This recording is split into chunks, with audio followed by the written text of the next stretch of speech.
नमस्कार दर्शकों, मैं फिर उपस्थित हूँ आप सभी के सामने। बहुत खुशी हुई आपको मिलके। नमस्कार भी। आज है दिनांक 22 मई 2021, वैशाख शुक्ल दशमी आज और शनिवार भी।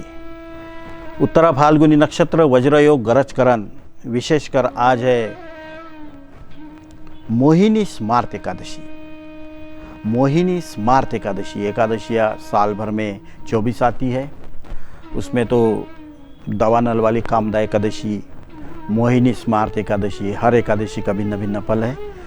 भारतवर्ष में, खासकर महाराष्ट्र में, नैऋत्य की ओर सब जो विष्णु भक्त है, फिर तिरुपति बालाजी के हो या पंढरपुर के विष्णु के भक्त, उनके लिए, पांडुरंग के भक्तों के लिए आज का दिन बड़ा ही श्रद्धा, विश्वास, भूशय्या और उपवास का दिन होता है, जिसके बहाने वो अपने आद्य देवताओं का स्मरण भी करते हैं और अपनी आध्यात्मिक तृष्णा का लाभ इस तिथि के निमित्त लेते ही लेते हैं। सभी हमारे विष्णु भक्तों को हमारा अभिवादन, हमारा नमस्कार। हम भी क्षीर सागर में निवास करने वाले विष्णु का स्मरण करते हैं। उनके चरणों तले बैठी लक्ष्मी और सिरहाने बैठी सरस्वती को भी अभिवादन करते हैं। नाभि कमल से निकले ब्रह्म को भी हम स्मरण करते हैं और उस शेष नाग की शैया जिस पर उन्होंने क्षीर सागर में निवास किए हैं उसको भी हम स्मरण करते हैं।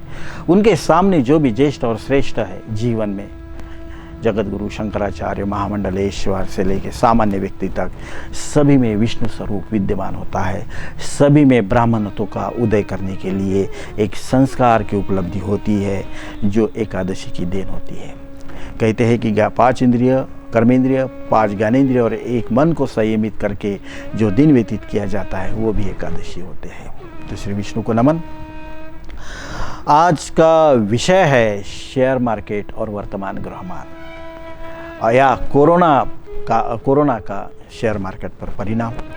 इस विषय पर आज प्रश्न पूछा है इस कार्यक्रम में एक महत्वपूर्ण दर्शक, नागपुर निवासी, दत्तवाड़ी के हैं। उनके मित्र है सचिन जी साड़वे और आनंद जी कोरमारे। इनके परम मित्र है श्री रवि जी निमकरडे। यह गोपाल जी और सुलभा जी, यह आदरणीय अपने माता पिता है इनके यह सुपुत्र रवि जी निमकरडे, जिनका जन्म 16 जनवरी 1993 को हुआ है। उम्र 27 साल और अपने जीवन में उच्च ध्येय, एक हाई प्रोफाइल लाइफ जीने की एक तमन्ना, फैशन का शौक और आधुनिकता की ओर बढ़ने के लिए तेज गति, इस तरह का संकल्प लिए हुए शेयर मार्केट जैसे एक गेम ऑफ स्किल के विषय में अपना जीवन व्यतीत कर रहे हैं। दिन भर 24 घंटा बिल्कुल एक गतिमान रहता है। इंडेक्स इनके सामने, BSI इंडेक्स और NSE इंडेक्स, और जिसमें इनका बहुत ही उछाल और सब में इनका एक मान शॉर्ट में बताया जाए तो उस क्षेत्र में ये महागुरु है, महाचिंतनशील व्यक्ति है। बड़ी उपलब्धि हासिल करने का लक्ष्य लेकर हर दिन को प्रारंभ करते हैं। तो रवि जी, निश्चित ही आपके कुंडली में एक कुशाग्रता, एक निरीक्षण करना की क्षमता और निर्णय लेने की विशेष क्षमता है, लेकिन जिसका लाभ वर्तमान में आपके लिए, खुद के लिए कम 30% ही दिखाई देता है। लेकिन दूसरों को अगर आप मार्गदर्शन उपदेश करते हैं तो उसका लाभ 60 या 70% होता है। तो आज के इस विषय में सबसे पहले ज़रूरी है जानना शनि और राहु का, क्योंकि हमारे कुंडली के शनि और राहु ही ऐसे ग्रह है जो हमें धन का ख्वाब, धन को पाने की कोशिश करने की एक तमन्ना, धन से अपने जीवन को उज्जवल और सुखमय बनाने का नियोजन और धन से शक्ति प्रदर्शन करने के लिए एक दानी मानी बनने का एक संकल्प देते हैं यह 2 ग्रह। अगर यह 2 ग्रह शनि और राहु हमारे कुंडली में सुरक्षित है, बलवान है, मानो शनि 12 से 18 अंश तक है, राहु भी 12 से 18 अंश तक है, तो निश्चित ही आपको आपके जनसंपर्क से, सरकार की ओर से या शेयर मार्केट से बहुत बड़ा लाभ होता ही होता है। आपके जन्म पत्रिका के अनुसार तो ऐसा दिखता है कि हालांकि यह दोनों ग्रह बहुत ही स्लो है। शनि भी बहुत धीमा ग्रह है, 2.5 साल लगाता है एक राशि पार करने के लिए। राहु तो एक ग्रह पार करने के लिए 18 साल लगाता है। इसलिए जिनके जीवन में ये शनि जैसा ग्रह ठीक नहीं है या राहु जैसा ग्रह ठीक नहीं है, उन्होंने कोशिश करते करते सालों बिता देते हैं, लेकिन परिस्थिति जैसे कि वैसे रह जाती है। फिर 18 साल के बाद कुछ उम्मीदें जागती है, फिर वही उस दिशा में फ़ायदा हो या नुकसान हो चलते रहते हैं। इसीलिए रेस कोर्स में या शेयर मार्केट में या और कई लॉटरी स्कीम में ज़्यादातर 70% जो लोग होते हैं, 70% वो नुकसान ही लेकर जीते हैं, लेकिन उसके बिना जी नहीं सकते। यह मनस्थिति लेकर जीते हैं, क्योंकि उनके जीवन में खौफ तो बहुत होता है। उनके मस्तिष्क की दिमागी हालत तो एक कैलकुलेशन के जैसा, कैलकुलेटर की जैसी काम करती है, लेकिन ये शनि और राहु संत ग्रह होने की वजह से सिवा उनका समय बर्बाद करना और उनके गुजरान के ऊपर कुछ न देना, इतना ही काम करते रहते हैं। तो शेयर मार्केट के लिए सबसे अच्छा ग्रह योग है कि अगर व्यक्ति के कुंडली में शनि नीचस्थ है, मेष राशि में वगैरह, और उसमें अगर वो 12 से 16 अंश है, तो ऐसे व्यक्ति शेयर मार्केट में बहुत बड़ा डायनासोर बन सकता है। पैसे कमाने के मामले में सभी के रिकॉर्ड ब्रेक कर सकता है। और अगर इस शनि के साथ अगर राहु है, और राहु अगर समझो बलवान नहीं है, राहु अगर बलवान नहीं है, तो यह व्यक्ति उसमें पैसे कमाने के शौक में सब कुछ भूल जाएगा। रिश्तों को, परिवार को, भावनाओं को, यहाँ तक कि अपने दाढ़ी बनाने को, अपने बाल कटवाने को। इसीलिए राहु का भी सुरक्षित होना बहुत जरूरी है। मतलब हम कुछ करते करते खुद पर भी ध्यान दें, परिवार पर भी ध्यान दें, समाज पर ध्यान दें, ऐसे भी देखा जाता है। इसके अलावा अगर समझो राहु बहुत बलवान है, 18 डिग्री का मीन राशि में है, गुरु के या बुध के कन्या राशि में नीच या उच्च का है, अगर नीच का राहु है तो वो कितना भी नुकसान हो जाए, शनि के साथ अगर नीच का राहु हो तो जीवन में कितना भी नुकसान हो जाए, वो उस विषय को छोड़ेगा नहीं, चाहे फिर वो बुरी आदत हो या शेयर मार्केट हो।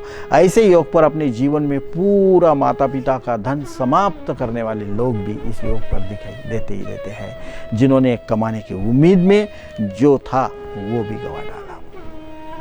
अगर यह शनि राहु की युति किसी के कुंडली में लग्न में है और यह नीच स्तंभी है, तो ऐसा व्यक्ति जन्मता है तो बहुत सारी जायदाद लेके जन्मता है, लेकिन जीवन के अंत तक अपनी सारी जायदाद को समाप्त करके इस दुनिया से निकल जाता है। अगर यही शनि राहु की युति, अपने शनि भी नीच नक्षत्र में, राहु भी नीच या उच्च नक्षत्र में बैठा है, नक्षत्र के उसके चरण के अनुसार इसका पूरा फलादेश दिया जा सकता है, तो ऐसे व्यक्ति अपने जीवन के बहुत ही छोटे उम्र में बहुत कुछ हासिल कर लेता है। 28 से 35 तक बहुत ज़्यादा धन कमा लेता है और उसी धन को दोहराते दोहराते पूरी जिंदगी व्यतीत कर देता है कि क्या मेरा एक समय था, और उसके बाद वो समय कभी नहीं आता है।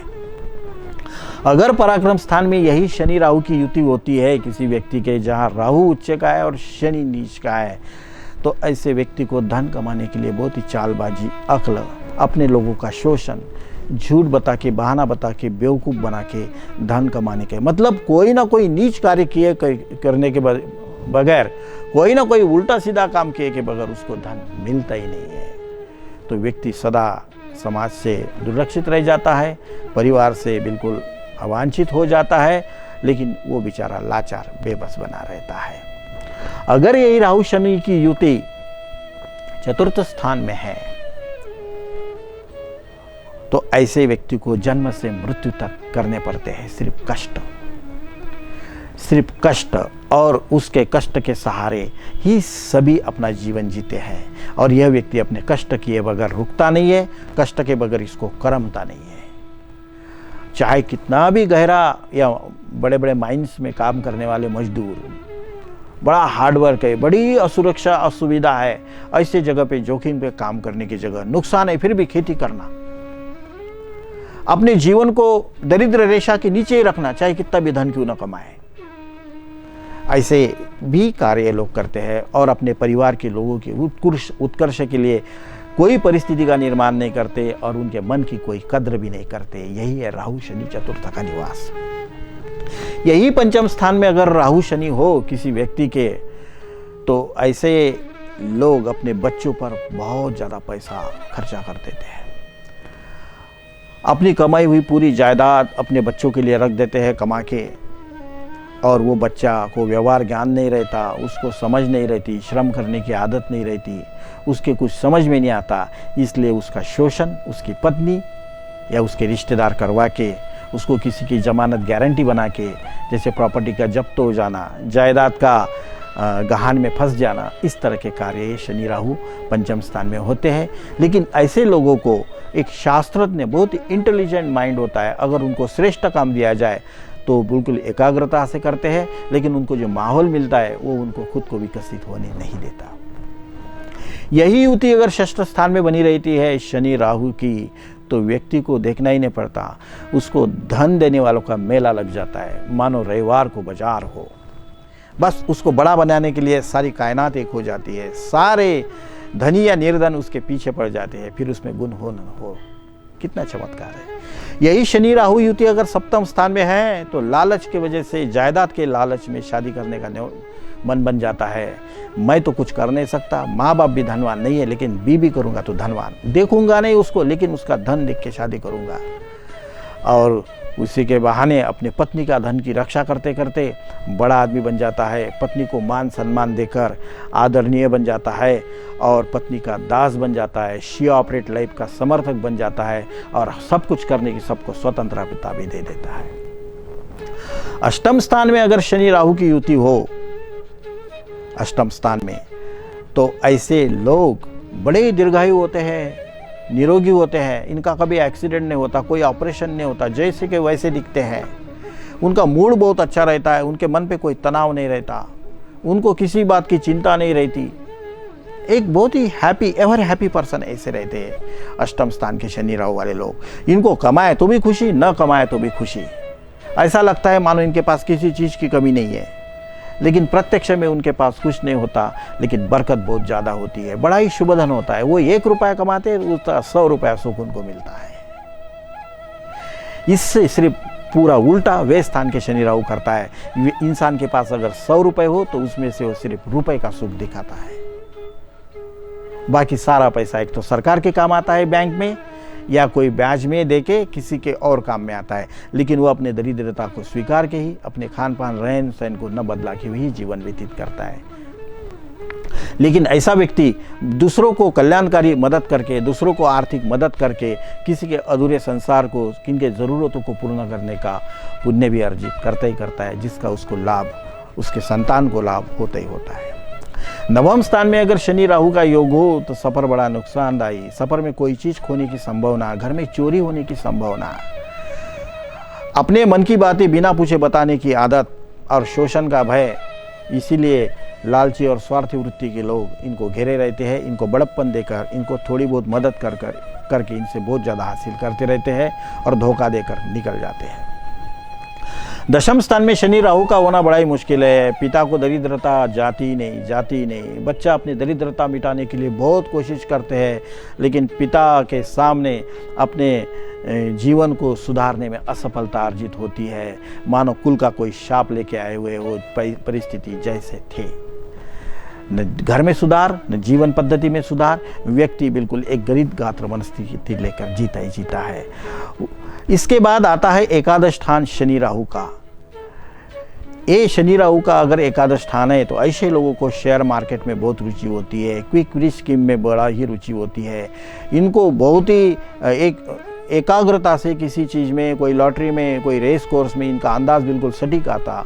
इनका पहला चूक जाए तो 7वां अंदाज़ सही आता, 5वें के बाद, 7वें के बाद इनका 11वां अंदाज़ सही आता, 11 के बाद इनका 21वां अंदाज़ सही आता, 21 के बाद इनका 51वां अंदाज़ सही आता। तो इसका एक अंदाज़ कितने सर्कल्स के बाद इनके विचारों के सही आता है, इसका सूक्ष्म गणित होता है। और यह राहु शनि प्रभावित लोग ही शेयर मार्केट में, जुए के क्षेत्र में, लॉटरी के क्षेत्र में, गैम्बलिंग के क्षेत्र में, क्विक रिच स्कीम्स के क्षेत्र में बहुत ज़्यादा दिखाई देते हैं। लेकिन ये लोग अगर गलती से प्रॉपर्टी में किस्मत आजमाना चाहे तो अपना जो है वो सब गवा भी देते हैं। तो दर्शकों, आपकी कुंडली में कैसे योग है इसका निरीक्षण कीजिएगा, अवलोकन कीजिएगा और जान लीजिएगा कि मैं मेरे जीवन के कौन से समय में कितना धन अर्जित कर लेता हूँ। निश्चित ही आपके पास भाग्य है, समय है, वरदान है, योग है, क्षमता है, पात्रता है, योग्यता भी है।